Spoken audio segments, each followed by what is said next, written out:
गरजा महाराष्ट्र न्यूज सदैव आपल्यासोबत। सर्वोच्च न्यायालयात तब्बल 4.5 तास चाललेल्या अत्यंत महत्त्वपूर्ण युक्तिवादानंतर सीबीआयचे मुख्य संचालक रणजित सिंह यांना 2G स्पेक्ट्रम घोटाळ्याच्या चौकशीपासून दूर राहण्याचा आदेश आज देण्यात आलाय। सरन्यायाधीश HL दत्तू यांच्या खंडपीठासमोर आज हा युक्तिवाद रंगलाय। काही दिवसांपूर्वी एका NGOने रणजित सिन्हा यांच्या घरी येणाऱ्या अभ्यागत गटांच्या नोंदी सर्वोच्च न्यायालयासमोर ठेवल्या होत्या। या यादीतून 2G घोटाळ्याचे अनेक आरोपी रणजित सिन्हा यांच्यावर वारंवार भेटल्याचं समोर आलंय। सीबीआयचे महासंचालक दर्जाचे अधिकारी संतोष रस्तोगीच एखाद्या फितुराप्रमाणे NGOला पुरवत होते असा आरोप आज रणजित सिन्हा यांनी केलाय। त्यावर खंडपीठाने तीव्र आक्षेप घेतलाय। आजच्या दिनचा डंका पिटला जात असतानाच मुंबईकरांना नाराज करणारी एक बातमी आहे। बेस्टने 1 फेब्रुवारी 2015 पासून बेस्ट भाड्यात 1 रुपयाची वाढ करण्याचा निर्णय घेतलाय। बेस्टने घेतलेल्या या निर्णयामुळे आता पहिल्या टप्प्यासाठी प्रवाशांना 7 रुपये मोजावे लागणार आहे। इतकंच नव्हे तर महापालिकेने जर यावर्षी बेस्टला आर्थिक मदत केली नाही तर एप्रिल पासून आणखी 1 रुपया दरवाढ अटळ असल्याचं बेस्टच्या प्रशासनाने म्हटलंय। पंतप्रधान नरेंद्र मोदींचे स्वप्न असलेल्या बुलेट ट्रेनच्या प्रकल्पाचा आढावा घेण्यासाठी रेल्वे मंत्री सुरेश प्रभू यांनी रेल भवनात रेल विकास निगमाच्या बड्या अधिकाऱ्यांची बैठक बोलावली होती। सर्व 6 बुलेट ट्रेनच्या मार्गांचे काम एकाच वेळी हाती घेण्यात यावे व त्यासाठी गरज पडल्यास प्रत्येक मार्गासाठी स्वतंत्र कंपनी स्थापन करण्यात यावी असे आदेश रेल्वे मंत्र्यांनी अधिकाऱ्यांना दिले। या बैठकीत रेल्वे मंडळाच्या सदस्यांना आमंत्रण नव्हते, परंतु रेल्वे राज्यमंत्री मनोज सिन्हा बैठकीला उपस्थित होते। राज्यभरात ज्या आजाराने दहशत माजवली आहे तो डेंग्यू गंभीर आजार नसल्याचा जावई शोध राज्य सरकारतर्फे लावण्यात आलाय। डेंग्यू हा संसर्गजन्य आजार नाही, त्यामुळे तो गंभीर आजार नसल्याचं राज्य सरकारने सांगितले। डेंग्यूवर नियंत्रण मिळवण्यासाठी राज्य सरकारकडून विशेष प्रयत्न होत असताना नागरिकांकडूनच त्याला प्रतिसाद मिळत नसल्याचा दावा राज्य सरकारतर्फे उच्च न्यायालयात करण्यात आलाय। डेंग्यूला साथीचा आजार जाहीर करावा आणि साथ रोखण्यासाठी आवश्यक ती पावलं उचलावी यासाठीची जनहित याचिका विष्णू गवळी यांनी उच्च न्यायालयात दाखल केली आहे। या सुनावणी दरम्यान न्यायालयाने डेंग्यूचा अटकाव करण्यासाठी नागरिकांचा सहभाग गरजेचा असल्याचं म्हटलं आहे। हॉकी इंडियाचे अध्यक्ष नरेंद्र बत्रा यांनी केलेल्या आर्थिक घोटाळ्याचे आरोप आणि दुसऱ्या कार्यकाळाबाबतच्या साशंकतेला पूर्णविराम देताना भारतीय हॉकी संघाचे मुख्य प्रशिक्षक टेरी वॉल्श यांनी मंगळवारी आपल्या पदाचा राजीनामा दिला। वॉल्श यांच्या मार्गदर्शनाखाली भारतीय हॉकी संघाने प्रदीर्घ कालावधीनंतर आशियाई स्पर्धेत सुवर्ण पदकाचा मान मिळवलाय। कंपनीतील व्यवहारात गैरव्यवहार केल्याप्रकरणी इन्फोसिसने त्यांच्या BPO विभागाचे CFO अब्राहम मॅथ्यूज यांची कंपनीतून हकालपट्टी केली। सोबतच 6 अन्य कर्मचाऱ्यांनाही बाहेरचा रस्ता दाखवलाय। सूत्रांच्या माहितीनुसार ग्राहकांच्या ओव्हर इन्व्हॉइसिंग बाबतच्या या प्रकरणात अल्प रकमेची हेराफेरी झाल्याचे उघडकीस झाले।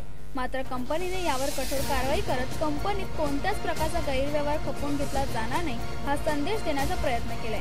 इन्फोसिस BPOच्या युरोपियन फायनान्स टीमच्या 6 ते 7 कर्मचाऱ्यांनी ॲपल कंपनीला वाढीव देयक दिले होते। वाढीव देयक देण्याचा सिलसिला 18 महिन्यापर्यंत सुरू होता। या प्रकरणी CFO मॅथ्यूज यांनी व्यवस्थापनेला माहिती दिली नाही। कन्नड तालुका दुष्काळग्रस्त जाहीर करावा यासाठी मुख्यमंत्री देवेंद्र फडणवीस यांना निवेदन कन्नडचे आमदार हर्षवर्धन जाधव यांनी दिले असून मराठवाड्यातील दुष्काळग्रस्त शेतकऱ्यांचे डोळ्यातील पाणी पुसण्यासाठी शिवसेना कटिबद्ध राहील। आत्महत्या केलेल्या कुटुंबियांच्या मागे भक्कम पानाने उभे राहण्याचे काम शिवसेना करत आहे। कन्नड तालुक्यात दुष्काळाने घाला घातल्याने शेतकरी होरपळून गेला आहे, पण मी त्यास न्याय देण्यास प्रयत्न करणार असल्याचं त्यांनी सांगितले। देशातील बँकिंग क्षेत्रात नजीकच्या काळात विविध स्वरूपाचा विस्तार होणार असून काळाची पावले अचूक ओळखत कोटक महिंद्रा बँकेने 15,000 कोटी बाजार मूल्य असलेल्या ING वैश्य बँकेवर ताबा मिळवण्याचा महत्त्वपूर्ण निर्णय गुरुवारी प्रत्यक्ष जाहीर केलाय। दक्षिणेतील ING वैश्य बँक कोटक महिंद्रा बँकेत सर्व शेअर्सचे हस्तांतरण करून विलीन झाली आहे। अर्थात या कराराला रिझर्व्ह बँक आणि प्रतिस्पर्धी आयोग आदी नियामक संस्थांची मंजुरी मिळणे बाकी असली तरी त्यावर 1 एप्रिल पूर्वी शिक्कामोर्तब होईल अशी आशा कोटक महिंद्रा बँकचे अध्यक्ष उदय कोटक यांनी विलिनीकरणाची अधिकृत घोषणा केल्यानंतर व्यक्त केली आहे। सायबेरियातील एका मुलाला पाहून एका कॉमिक मधला विलन मॅग्नेटो याची आठवण नक्कीच होते।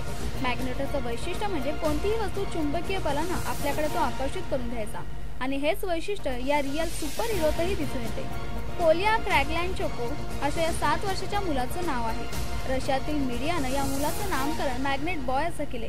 2010 मध्ये एका बिघडलेल्या फ्रीजचा शॉक आपल्याला लागला असं कोलिया सांगतोय। तेव्हापासूनच चमचे, नाणे आणि आणखीनच अशा काही वस्तू त्याच्या शरीराला आपोआप चिकटतात। सध्या त्याला आपली ही अनोखी पॉवर आपल्याला शाळेतील इतर मुलांसमोर प्रात्यक्षिक स्वरूपात दाखवायला खूप आवडते। त्याला आपण सुपर हिरो झाल्याचा फीलही होतो। मात्र जेव्हा कोलियाला ही पॉवर नकोशी असते तेव्हा मात्र त्याला नाईलाज असतो। अतिशय कमी खर्चात आणि पहिल्याच प्रयत्नात यशस्वी झालेल्या भारताच्या मंगळ मोहिमेची दखल जगप्रसिद्ध टाइम मासिक यांनी घेतली. टाइम मासिक 2014 मध्ये सर्वोत्तम मासिकातील 25 शोधांमध्ये भारताच्या मंगळ मोहिमेचा समावेश करण्यात आला आहे. मनसेचे शहर अध्यक्ष राहुल भोसले यांची भर चौकात निर्घृण हत्या करण्यात आली. ही धक्कादायक घटना सोलापूरमधील अकलूजमध्ये घडली आहे. या घटनेने शहरात एकच खळबळ माजली आहे. दहिसर, चारकोप, वांद्रे, मानखुर्द हे मेट्रो 2 आणि वडाळा, घाटकोपर, ठाणा, कासर, वडवली मेट्रो 5 या 2 महत्त्वाच्या मेट्रो मार्गांना MMRDAने आज संमती दिली. तसेच वांद्रे पुलास जंक्शनवर वाहतुकीची कोंडी सोडण्यासाठी 4 उड्डाणपूल आणि 1 रस्ताही बांधण्याचा निर्णय घेण्यात आला.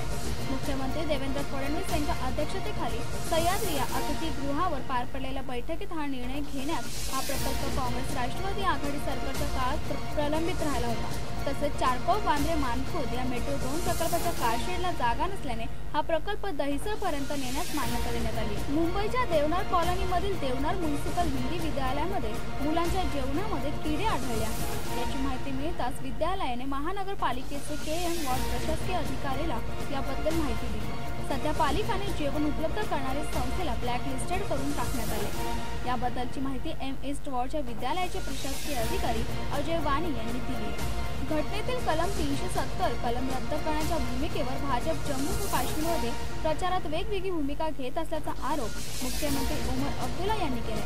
भाजपाची या मुद्द्यावर जम्मूत एक तर काश्मीर खोऱ्यात वेगळी अशी भाषा असल्याची टीका उमर यांनी केली. लोकांना जर हवे असेल तर हे कलम राहील असे भाजप काश्मीर खोऱ्यात सांगत आहे, तर जम्मू ते रद्द करण्याची मागणी करत आहे. त्यांची ही सोयीची भूमिका असल्याचा आरोप उमर अब्दुल्ला यांनी केला आहे. बँक खात्यात कमीत कमी जमा नसेल तर तुम्हाला दंडाचा फटका बसत होता. आता मात्र हा दंड तुम्हाला तात्काळ बसणार नाही. खात्यात किमान रक्कम नसल्याबद्दल सर्रास दंड आकारणाऱ्या बँकांना रिझर्व्ह बँकेने चाप लावलाय. RBIने जाहीर केलेल्या नव्या मार्गदर्शक तत्वानुसार आता दंड आकारण्यापूर्वी ग्राहकाला किमान 1 महिन्याची नोटीस देणं बंधनकारक करण्यात आले. त्यासाठी ईमेल, पत्र, SMS असे पर्याय बँकांना वापरता येतील. या 1 महिन्यात ग्राहकाने किमान रक्कम आणि खात्यात असलेल्या रकमेवरील तफावत यावर आधारित हा दंड असावा असं RBIने स्पष्ट केलंय. RBIची ही नवी नियमावली 1 एप्रिल 2015 पासून लागू होणार आहे. गेली 15 वर्ष सांगली शहर व उपनगरांना भेडसावणारा शेरी नाला प्रकल्प महाराष्ट्र जीवन प्राधिकरण व सांगली महापालिका यांच्या संयुक्त विद्यमानाने पाणी शुद्धीकरण करण्याचा प्रकल्प धुळगाव येथे 70 एकर जागेवर उभा करण्यात आला आहे. भारताचे ही टेनिसपटू आता एका वेगळ्या रूपात छोट्या पडद्यावर दिसणार आहे. एका इंग्रजी मूव्ही चॅनलच्या प्रमोशनसाठी सानियाने हे नवं रूप धारण केले. या चॅनलवर जेम्स बॉन्डच्या चित्रपटांची मालिका सुरू होत आहे. त्या फिल्म फेस्ट दरम्यान सानिया जेम्स बॉन्ड बनण्याचे धडे देणार आहे. कर्नाटक सीमाच्या मुद्द्यात हात घालत न्यायविधी विभाग प्रश्नामध्ये कोणतीही चर्चा नाही. यावरून हेच समोर येतं की या मुद्द्यावर सरकारचे लक्ष नाही, परंतु या मुद्द्याला आम्ही येथेही उचलणार आणि केंद्रातही उचलणार असे वक्तव्य संजय राऊत यांनी केले. बुधवारी रात्री अटक केलेल्या स्वयंघोषित संत रामपाल यांना पंजाब व हरियाणा हायकोर्टाने 28 नोव्हेंबर पर्यंत पोलीस कोठडीमध्ये ठेवले आहे. त्याचबरोबर 2006 मधल्या हत्येच्या केसमध्ये पंजाब आणि हरियाणा हायकोर्टाने 2006 हत्या प्रकरणात संत रामपाल यांना जामीन रद्द केला आहे. भांडवल बाजाराला बळकटी देण्यासाठी सेबीने कडक पावले उचलली आहेत. बाजारातून नोंदणी कमी करण्याच्या नियमामध्ये सुलभता, इनसायडर ट्रेडिंगला आळा घालण्यासाठी आणि मुद्दाम चुकारपणा करणाऱ्यांसाठी कडक नियम अशा अनेक उपाययोजना बाजार नियंत्रकांनी हाती घेतल्या आहेत. या सर्व उपाययोजनांची परिणामकारक अंमलबजावणी करतानाच नोंदणीकृत कंपन्यांसाठी सर्वसमावेशक अशी नियमावलीही अस्तित्वात आणली जाणार आहे. शाहरुख खान, फराह खान आणि महेश भट्ट हे अंडरवर्ल्डच्या निशाणावर असल्याची धक्कादायक माहिती समोर आली. काही दिवसांपूर्वी मुंबई पोलिसांनी 7 लोकांना अटक केली. बॉलिवूडचे काही दिग्गज लोक या गँगच्या टार्गेटवर असल्याची माहिती मुंबई पोलिसांनी दिली आहे. शिर्डीला लागून सावली विहीर नाशिक हायवेवर महाराष्ट्र शासनाच्या गाडीने एका मोटार गाडीवाल्याला उडवले. त्या व्यक्तीचे नाव महेश गोंदकर असे आहे.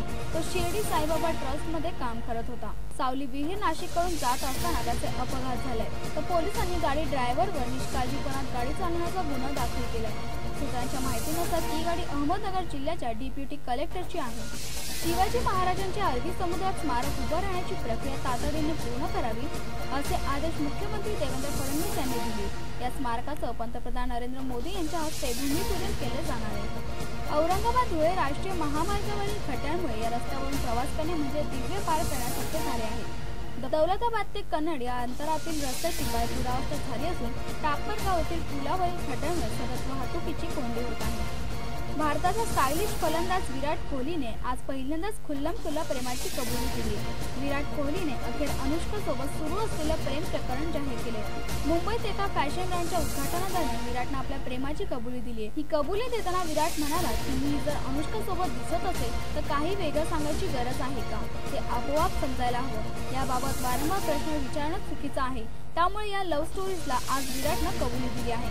आता अनुष्का काही बोलते का तेच पाहायचं आहे. गरजा महाराष्ट्र न्यूज सदैव आपल्यासोबत.